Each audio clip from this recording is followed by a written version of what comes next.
비판을 받지 하려 하거든 비판하지 말라. 다시 읽을까요?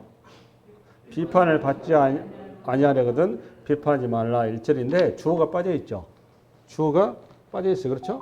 1절의 주어는 우리잖아요. 그죠? 너희가 비판을 받지 않으려면 비판하지 말라 그 말이잖아요. 그죠? 그러니까 여기에 방점이 있습니까? 여기에 방점이 있습니까? 여러분 딱 보니까 너희가 비판을 받지 않으려면 비판하지 말라 그 말 아니에요. 그동안 사실 비판하지 말라는 거 이미 앞에 한번 했어요. 그렇죠? 이 산상수훈에서 기억이 없으시나 보네. 고개를 떨구지 마시고 저를 보세요. 여기에 방점이 있어요. 비판하지 말라의 방점이 있지 않아요. 비판받지 않으려면 이 말이에요. 비판하지 않으려면 비판하지 말라 그 말이거든요. 근데 이게 이 1절을 가지고 오늘 사실 이 본문을 가지고 제가 한 3가지 정도를 여러분들 왜 비판해서는 안 되는지에 대해서 이 본문을 가지고 해석을 해드릴 테니까 그렇게 3가지 좀 정리했으면 좋겠어요. 첫 번째, 우리의 존재가 뭐냐라는 겁니다. 너의 존재가 뭔지 알고 있냐 그 말이에요. 그러니까 너희가 왜 비판하면 안 되느냐? 비판하면은 네가 그 비판이 그대로 너한테 되돌아온다고 말이거든요. 왜 되돌아오는가 하면 너의 존재가 비판받아야 마땅한 존재다 그 말이에요. 그러니까 우리가 어떤 존재를 잘 정리해 놓은 게 어딘가 하면 로마서죠. 교리를 잘 정리해 놓은 그렇죠? 로마서 찾아가 보세요. 성경 찾으세요. 로마서. 직접 찾아야 돼요. 이거는 이제 구성을 가지고 여러분들이 이런 기회를 통해서 로마서의 후렴을 잡아줄 필요가 있어요. 굳이 저기 아니라도 로마서 1장을 펴보세요. 왜 비판을 하지 말아야 되느냐? 첫 번째, 너 자신을 알라 그 말이에요. 너가 어떤 존재인지 아냐 그 말이에요. 내가 어떤 존재인지를 가장 잘 써놓은 게 로마서란 말이에요. 할렐루야? 우리의 실상을 가장 잘 신학적으로 정리해놓은 게 로마서예요. 로마서에서 피크가 여러분 1장 그 16절, 17절이잖아요. 239페이지예요. 안 사장님 239페이지 신약성경 여기에 보면은 16, 17절 시작. 내가 복음을 부끄러워하지 아니하노니 이 복음은 모든 믿는 자에게 구원을 주시는 하나님의 능력이 됨이라. 먼저는 유대인에게요 그리고 헬라에게로다. 복음에는 하나님의 의가 나타나서 믿음으로 믿음에 이르게 하나니 오직 의인은 믿음으로 말미암아 살리라. 이거 봐보세요. 오직 의인은 믿음으로 말미암아 살리라. 그래서 이게 이 신치가 여기서 나온 거죠, 그죠? 이게 쉽게 해서 로마서 전체 주제 성구예요. 주제 성구인데 1장을 시작하면서 1장 2절부터 하면 복음이 뭐냐라고 사도 바울이 얘기를 해요. 복음은 1장 2절에서 5절까지 정의하는데 복음은 결론이 뭐다? 복음이 뭐다? 여러분 로마서에서. 복음은 뭐라고 했죠 제가? 네, 우리 장로님만 답변하면 안 돼요. 여러분들도 하셔야 돼요. 복음이 뭐냐면 예수 그리스도를 복음이라고 얘기했단 말이에요. 파고서 1절, 2절 시작. 이 복음은 하나님의 선지자들을 통하여 그의 아들에 관하여 성경이 미리 약속하신 것이라. 그의 아들에 관하여 말하신 육신으로는 다시 혈통에서 나셨고 성결의 영으로는 죽은 자들 가운데서 부활하사 능력으로 하나님의 아들의 선포되시니 곧 우리 주 예수 그리스도라. 그러니까 2절부터 4절까지를 주어와 동사를 딱 하면 이 복음은 예수 그리스도시라 이 말이란 말이에요. 정리되세요? 가운데 거는 뭐예요? 그러니까 예수 그리스도의 수식어란 말이에요. 3가지를 써놨어. 첫 번째, 복음은 예수 그리스도인데 첫 번째 예수님은 구약의 선지자를 통해서 이미 계시했다 그 말이에요. 두 번째, 이 예수 그리스도는 다윗의 혈통을 통해서 왔다 이 말을 써놨단 말이에요. 이걸 다윗의 혈통에서 다윗 왕으로서 왔다 이렇게 일하는데 그게 아니고 다윗과 같은 죄인의 모습으로 왔다 그 말이에요. 인간의 몸을 입고. 그다음에 세 번째는 성결의 영으로는 이제 죽은 자들 가운데 부활하사 능력으로 하나님의 아들로 선포되었다고 되어 있잖아요. 이 말은 예수 그리스도께서 하나님의 아들로서 하늘의 상속자이시다 그 말이에요. 그러니까 우리가 뭐가 될 것이다. 상처가 된다 이 말을 이렇게 한 거란 말이에요. 그게 복음이라고 복음. 그러고 나서 이 복음은 이 예수 그리스도는 우리의 구세주신데 그 예수 그리스도를 우리가 영접해야 되는데 그거는 우리의 행위로가 아니라 믿음으로 영접하는 것이다. 그러고 나서 이 복음에서 이 신칭이 좀 전에 로마서 1장 16, 17 얘기한 거고 이 신칭에 대해서 왜 이 신칭인지 왜 행위가 아니고 왜 믿음인지라고 이걸 구구절절 정리해놓은 게 이 다음부터 내용 전체란 말이에요. 그러면 왜 행위 가지고 왜 믿음인지를 얘기하려면 뭘 얘기하게 되겠습니까? 우리의 행위로서는 답이 안 나오고 오직 은혜면 답이 없다 이 말 아니에요. 그러니까 우리의 행위가 얼마나 악한 존재인지를 써놓은 게 18절부터 내용이에요. 구석에 그렇게 돼 있다고. 18절부터 시작하자마자 하나님의 진노가 불의로 진리를 막는 사람들의 모든 경건하지 않음과 불의에 대하여 하늘로부터 나타나는 여기 나오는데 경건하지 않음과 불의가 원죄와 자범죄 이렇게 써놓은 거예요. 원죄와 자범죄. 그러니까 모든 인간의 원죄와 자범죄를 불의와 경건치 않음 이렇게 우리 해석을 이렇게 해놓은 거란 말이에요. 할렐루야. 로마서 강의를 통해서 우리의 왜 비판하지 말아야 되는지, 우리가 왜 비판해서 안 되는지, 비판하기 전에 우리가 그대로 비판 더 돌아온다. 왜 더 돌아오냐? 우리도 똑같이 비판받아야 마땅한 존재이기 때문에 그렇다 그 말이에요. 그럼 우리가 어떤 실상인지를 구체적으로 알아야 될 거 아닙니까? 그거를 사도 바울이 하나님의 말씀을 가지고 예수 그리스도를 다시 만나고 나서 해석을 해보니까 아 이렇더라. 내 존재가 이렇더라라고 써놓은 게 오예요. 로마서가. 할렐루야. 그래서 이 내용이 쭉 18절부터 쓰게 우리 실상을 써놓은 거란 말이에요. 너무 내용이 많으니까 쭉 넘어가서 240페이지 26절 28절 시간 없어요. 28절 또부터 읽습니다. 시작. 또한 그들이 마음에 하나님 두기를 싫어하며 하나님께서 그들을 그 상실한 마음대로 내버려 두사 합당하지 못한 일을 하게 하셨으니 여기서 그들이 누구예요 여러분? 이방인들 얘기한 겁니다. 이방인들. 여기는. 그 다음에 17절부터는 유대인들의 죄를 또 고발하고 있어요. 먼저 누구의 죄를 고발하고? 인생들의 죄, 이방인들. 그 다음에 17절부터 유대인들의 그 실상을 고발한단 말이에요. 29절 시작. 곧 모든 불의, 추악, 탐욕, 악의가 가득한 자요. 시기, 살인, 분쟁, 사기, 악동이 가득한 자요. 수군수군하는 자요. 비방하는 자요. 하나님께서 미워하시는 자요. 능욕하는 자요. 교만한 자요. 자랑하는 자요. 악을 도모하는 자요. 부모를 거역하는 자요. 우매한 자요. 배역하는 자요. 무정한 자요. 무자비한 자라. 여기 봐보니까 무슨 말이 딱 들어와요? 비방하는 자가 나오죠. 비방한다 그 말이 비난하다, 여기 비판하다 그 말이죠. 그죠? 이게 전부 다 그러니까 어디 뭐에 근거해서 본 거 이게 나오는 거니까 오늘 비판하다 이 말이 어디에 근거해서 나오고 딱 봐보니까 우리가 죄인이라는 그 사실에서 나온 거다 그 말이에요. 그러고 나서 32절 시작. 그들이 이 같은 일을 행하는 자는 사형에 해당한다고 하나님께서 정하시는 걸 알고도 자기들만 행할 뿐 아니라 또한 그런 일을 행하는 자들을 옳다 하니라. 자기가 비방하는 자요, 저거 뭐야 그 비판하는 자요, 이렇게 모든 죄임에도 불구하고 자기는 죄인이라는 사실 전혀 모르고 있더라 그 말이에요. 그러니까 어떤 일이 벌어진지 2장 1절 시작. 그러므로는 앞에 걸 받은 거죠. 그러므로 남을 판단하는 사람아 누구를 막론하고 너가 핑계하지 못할 것은 남을 판단하는 것으로 너가 너를 정죄함이니 판단은 너가 같은 일을 행함이라. 바로 이거란 말이에요. 이게 지금 오늘 마태복음 7장 1절하고 똑같은 내용이잖아. 비판을 받지 아니하거든 비판하지 마라. 이 말은 똑같은 말이잖아. 지금 맞아요 틀려요? 맞죠? 이해가 되셨습니까? 할렐루야. 그러고 나서 2절 시작. 그런 일을 행하는 자에게 하나님의 심판이 지리대로 되는 줄을 우리가 아노라. 이런 일을 행하는 자를 판단하고도 같은 일을 행하는 사람아 내 하나님의 심판을 피할 줄로 생각하느냐. 조심하라고. 그러니까 여러분 비판하면 되겠어요 안 되겠어요? 안 돼가. 비판이 뭐냐? 비판의 정의를 내려야 되겠죠? 우리가 이제 첫 번째 우리가 비판하지 말할 이유는 내가 비판을 안 받아야 되는데 내가 왜 비판을 안 받아야 되는데 왜 비판함으로써 내 죄가 들통나고 내가 더 비판을 대상인 것을 내가 그걸 모르고 있다는 데 문제가 있다는 말이에요. 나는 상대방을 비판하고 있는데 나야말로 더 큰 비판을 받아야 할 대상이다. 그걸 이제 뒤에 이제 본문에 보면 내 눈에 뭐는 보고 티는 보고 그다음에 남의 눈에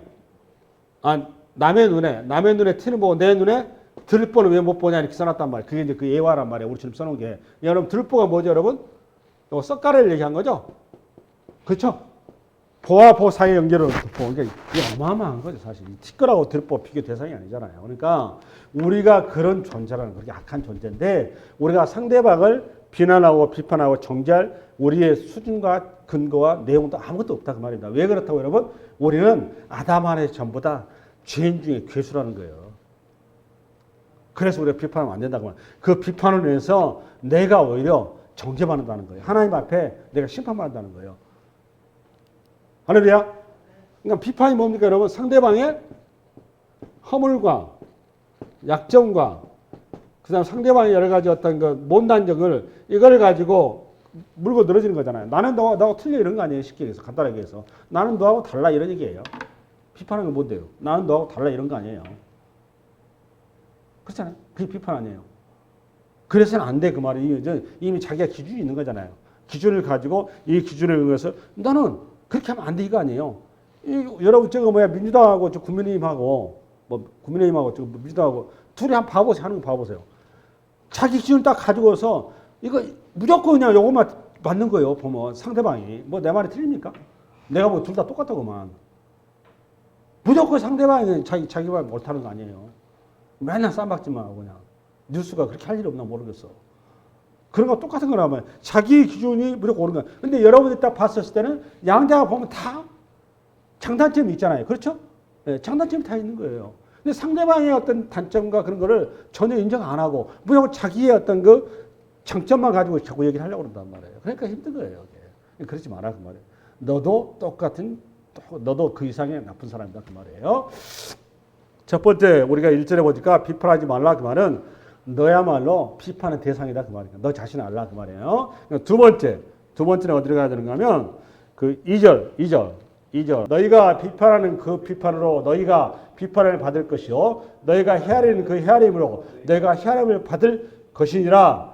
어찌하여 형제의 눈속에 있는 티는 보고 내 눈속에 있는 들보는 깨닫지 못하느냐. 두 번째 우리가 비판하고 비난하고 상대방을 정죄하지 말아야 될 이유가 뭐냐라고 얘기를 하면 두 번째는 첫 번째는 너 자신이 죄인이다 그 말이고 두 번째는 하나님의 자리를 탐하지 말라 그 말이에요. 이게 굉장히 무서운 얘기거든요. 탐하지 말라 그 말이에요. 그러니까 우리가 사실 비난 우리가 쉽게 하는 특히 이제 그 신앙이 좋을수록 특히 그 이제 목회자일수록 그리고 나름대로 어떤 정의롭게 사는 사람일수록 그리고 나름대로 정직하게 사는 사람일수록 자기 목소리가 클 수밖에 없어요. 왜냐하면 자기가 그런 삶을 살았기 때문에 상대방이 그런 것이 선명하게 이렇게 딱 보인단 말이에요. 그러니까 비난의 손가락이 클 수밖에 없어요. 목소리가. 근데 가장 큰 죄를 사시는 목회자들이 제일 많이 짓고 그다음에 사회의 어떤 그 나름대로 지식인들 그리고 그다음에 종교인들이 많이 짓습니다. 실은.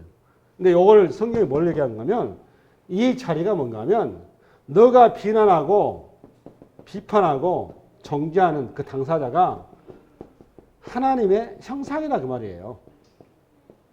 그러니까 하나님의 형상이다 그 말은 하나님을 너가 지금 뭐하고 있다? 비난하고 있다 그 말이에요. 이 얘기 하는 겁니다. 무서운 얘기 하는 거죠.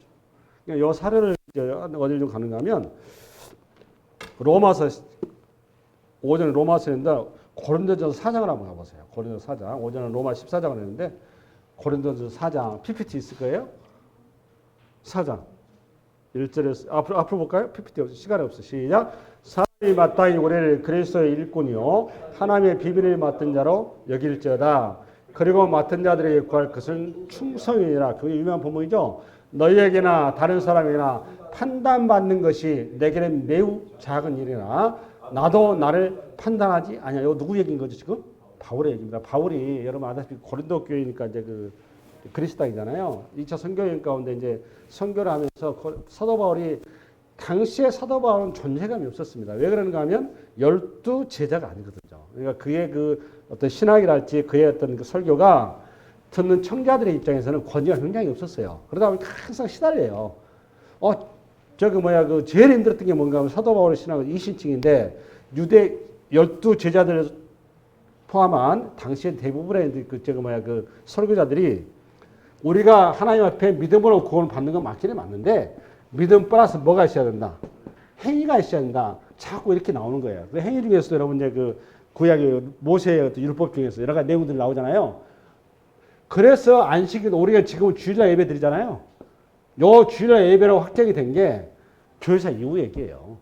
콘택트 이후에. 원래는 예배를 어떻게 드렸느냐? 주일도 드리고 언제도 드리고 토요일도 드렸습니다. 초창기는. 그 정도로 유대의 어떤 그 신학이 굉장히 우리 그 기독 신앙에 뿌리 깊이 영향을 미쳤습니다. 어쩔 수가 없죠. 그거 출발했으니까. 그래서 사도 바울이 주일을 강조하니까 주일날 예배는 된다 그러고 또 더더군다나 사도 바울 주장에 뭐가 있는가 하면 우상의 제물 봐보세요, 여러분. 우상의 재물을 먹어도 돼요? 먹으면 돼요? 안 돼요? 네?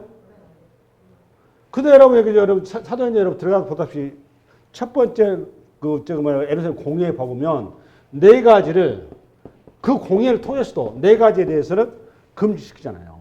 피를 먹으면 안 되고, 그 다음에 또 우상의 제물, 그 다음에 또 네 가지 나오죠, 그죠? 그 정도로 당시에 굉장히 바울의 어떤 신앙에 대해서 굉장히 도전이 많았단 말이에요. 그러니 사도 바울이 가서 전도할 때마다 사도 바울만 전도하는 게 아니잖아요. 순회 선교사들이 많았단 말이에요. 그러니까 항상 사도 바울이 자기가 개척 교회였지만은 떠나고 나면 그렇게 반동 분자들이 많이 나와요. 그러니까 바울이 힘들었단 말이에요.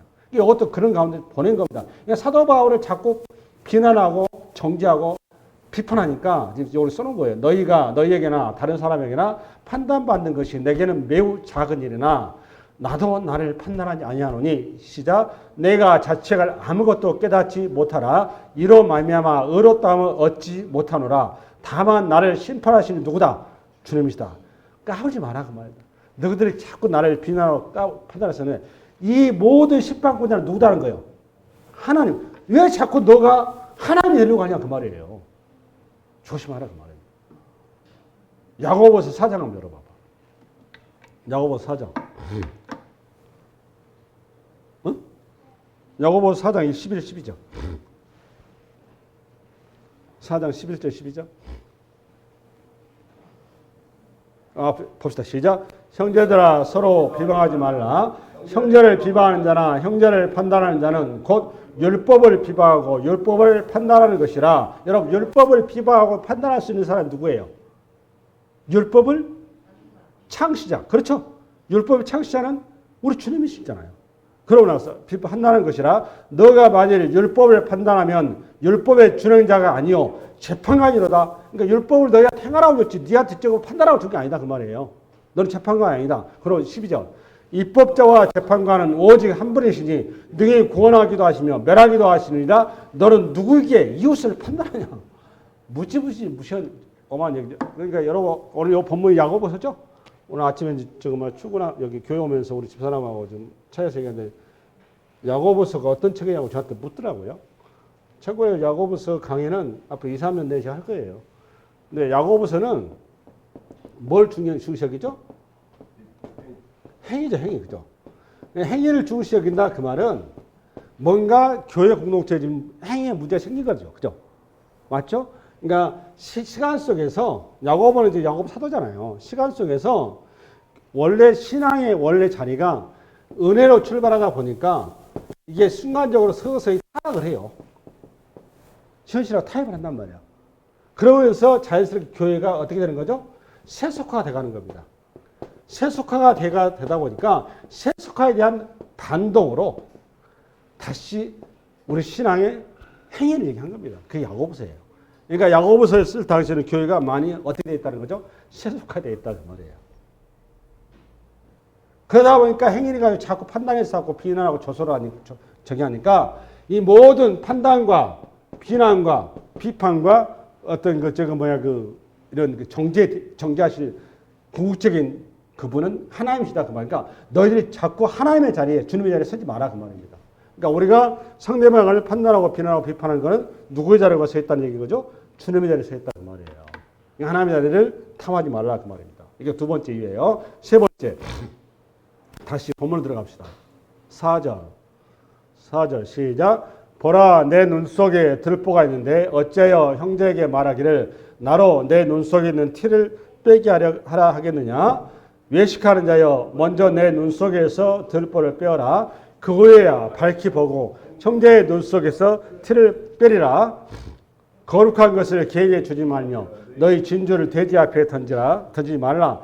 그들이 그것을 발로 밟고 돌이켜 너희를 찢어 상하게 할까 염려하라. 6절의 내용은 뭔가 하면 분별하라 그 말입니다. 그렇다고 이거하고 똑같은 거예요. 여러분 교회에서 예를 들어서 목회자가 바람을 피고 재정을 갖다 적지치 않게 쓰고 이 교회의 어떤 교회의 헌법이라는 게 있잖아요. 거기에 맞지 않게 목회자가 독단적으로 갔었을 때 여러분 그거에 대해서 여러분들이 개입을 해야 돼요, 안 해야 돼요? 네? 여러분 그동안 그냥 저거 뭐 교회는 믿음으로 사랑으로 은혜로 그냥 저거 다 이런 식으로 여러분께 설교 들으셨잖아요. 그거 본문 나올 때마다 항상 비판하지 말라고 가지고 얘기하시잖아. 오늘 7장 6절이 답이에요. 거룩한 것을 계에게 주지 말며 너희 진주를 돼지 앞에 던지지 말라.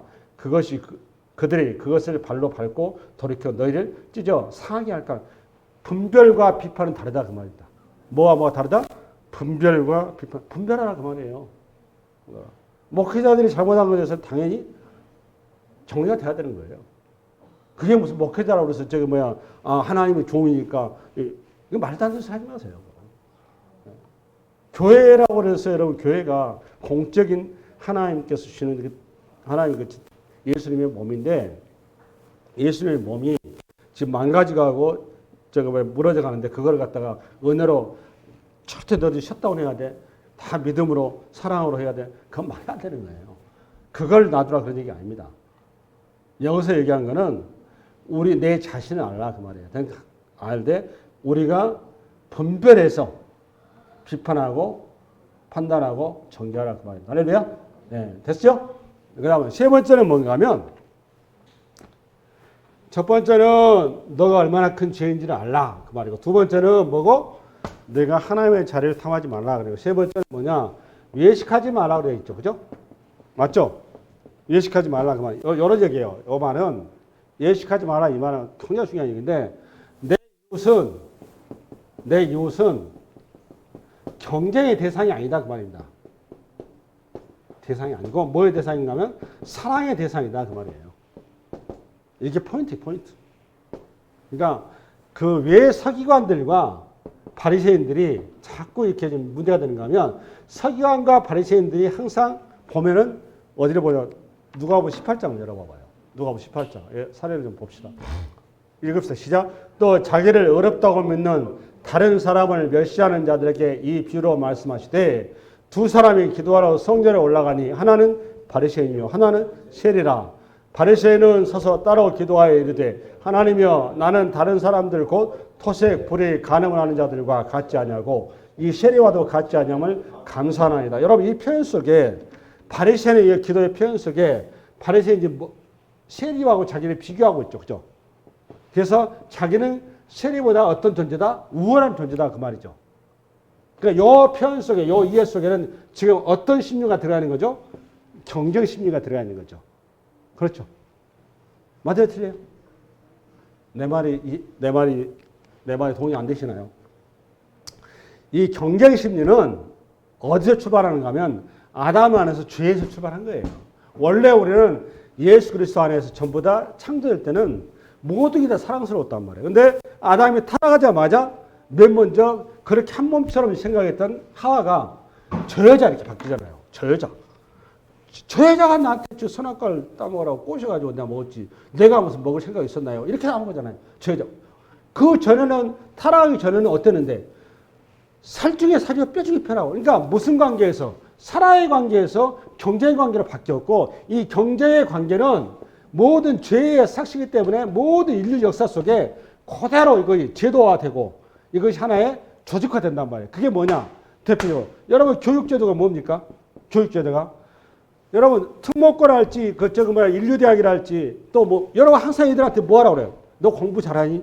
너 지금 몇 등했니? 여러분 묻잖아요. 왜 그렇죠? 우리의 이미 삶 자체가 철저하게 무슨 사회입니까? 경쟁 사회니까. 경쟁 사회니까. 근데 여러분 우리 주님께서 율법을 주신 거는 우리의 실상을 주신 거잖아요. 근데 서기관과 바리새인들이 이 경쟁 관계 요 세속화 그대로 신앙이 세속화되어 있다 그 말이에요. 그래서 이 하나님 말씀을 가지고 나는 너하고 달라. 나는 너보다 다른 존재야. 자기의 우월감, 자기의 자랑, 자기 어떤 그 특출남, 자기의 뭔가 수준이 다르다는 것을 드러내는 방식으로서 유대교를 만들어버렸단 말이에요. 이게 그걸 지적한 거란 말이에요. 비난하고 정죄하고 비판한 그 이면에는 너는 네가 뭔가 상대방보다 네가 다른 존재라고 네가 스스로 네 자신을 지금 입으로 떠벌리고 있는 거다 그 말이에요. 요거 지금 향유컵 사건도 똑같죠. 누가복음 7장에. 누가복음 7장? 누가복음 7장 열어봐봐요. 시작. 한 바리새인이 예수께 자기와 함께 잡수기를 청하니 이에 바리새인 집에 들어가 앉으셨을 때에 그 동네에 죄를 지은 한 여자가 창녀입니다. 창녀. 죄를 지은 한 여자가 있어 예수께서 바리새인 집에 앉아 계심을 알고 향유와 옥합을 가지고 와서 예수의 뒤로 그 발 곁에 서서 울며 눈물로 그 발을 적시고 자기 머리털로 닦고 그 발에 입 맞추고 향유를 부으니 예수를 청한 바리새인이 그것을 보고 마음에 이르되 이 사람이 만일 선지자라면 자기를 만지는 이 여자가 누구며 어떠한 자 곧 죄인 줄을 알았으리라 한 거를 기가 막히게 한 거잖아요. 그러니까 이 바리새인의 눈에서는 뭘 기준으로 본 거고 지금 율법이라고 하는 형태로 본 거고 우리 예수님의 이 여인은 뭘로 본 거고 율법이라고 하는 내용, 율법의 본질이 생명이니까 우리를 구원하라고 준 거니까. 하나님이야? 결국은 바리새인은 상대방이 무슨 대상이냐면 사랑의 대상이 아니고 경쟁의 대상이란 말이에요. 이 세상. 첫 번째는 우리가 얼마나 큰 죄인지 우리는 1만 단한테 죄인이라는 겁니다. 죄인.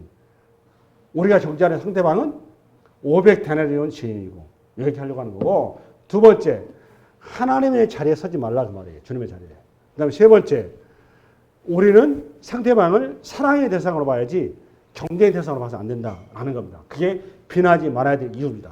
그러면 우리가 어떻게 이 죄 많은 세상에서 이 죄 많은 시스템에서 우리가 어떻게 비난하지 않냐고 사랑의 관계로 그리고 내가 죄임을 고백하고 하나님의 자리가 아닌 나의 자리로 서서 갈 수 있을까? 방법은 뭐냐?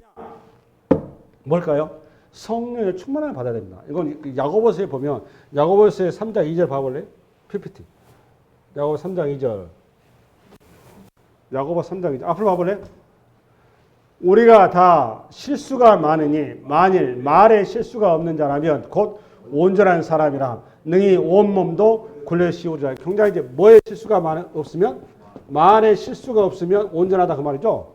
요 말에 실수가 없다 그 말은 사랑의 언어를 쓰라 그 말이에요. 그러니까 요 말은 우리가 어떤 마음을 가져야 되고 상대에 대해서 긍휼한 마음 또한 상대방을 긍휼한 마음을 가지고 상대방이 하나님의 형상이라고 하는 생각을 가져서 화평케 하는 자가 돼야 된다 그 말이에요. 화평케 하는 자. 그러면 긍휼히 여기는 자는 복이 나니 긍휼히 여김을 받을 것이며 화평케 하는 자는 복이 나니 하나님의 아들의 일컬음을 받을 것이며 이 산상수훈이잖아요. 이게 그렇죠. 요 말씀에 우리에게 들어가려면 심령이 가난해야 되는데 심령이 가난한 자에게 얻는 복이 뭐냐? 성령의 충만함을 받는단 말이에요. 이게 성령의 충만함을 받게 되면 우리가 언어가 달라진다 그 말입니다. 왜 그런 언어가 달라지냐? 원래 말이라는 게 어디서 출발한 건가 하면 마음에서 온 거잖아요. 뭐 입이 자기 스스로 말하는 게 아니잖아요. 자기 마음에 있는 것이 나타나는 것 뿐이지. 맞아요? 틀려요? 이 마음을 누가 성전 삼아서 자정하신 거죠? 하나님의 성령께서 우리의 마음 가운데 와서 성령 삼아서 우리가 하나님의 저희 돼서 우리 거룩한 마음이 되면 우리 언어가 거룩한 언어로 바뀐다 그 말이에요. 그래서 에베소 5장 18절에는 우리 성령의 충만을 받으라고 그러잖아요. 성령의 충만을 받으라. 그런 시와 차별 자꾸 내용 나오지 않습니까? 그리고 거기에 그 이후에 아내들이요, 남편들이요, 그 다음에 상전들이요, 그 다음에 그 종들이요, 그 다음에 자녀들이요, 뭐 부모들이 이렇게 나오죠. 그 모든 관계가 사랑의 관계로 바뀌는 걸 얘기하는 겁니다. 그게 에베소 5장 이후에 그 내용이란 말이에요. 할렐루야. 그래서 여러분의 성령의 충만함을 통해서 우리가 하나님의 은혜의 언어로 우리 언어가 바뀌고 그래서 우리 생각이 바뀌어서 언어가 하나님의 은혜의 언어, 사랑의 언어로 바뀐다. 그게 어떻게 나타나느냐? 골로새서. 이렇게 골로새서. 읽습니다. 마지막으로.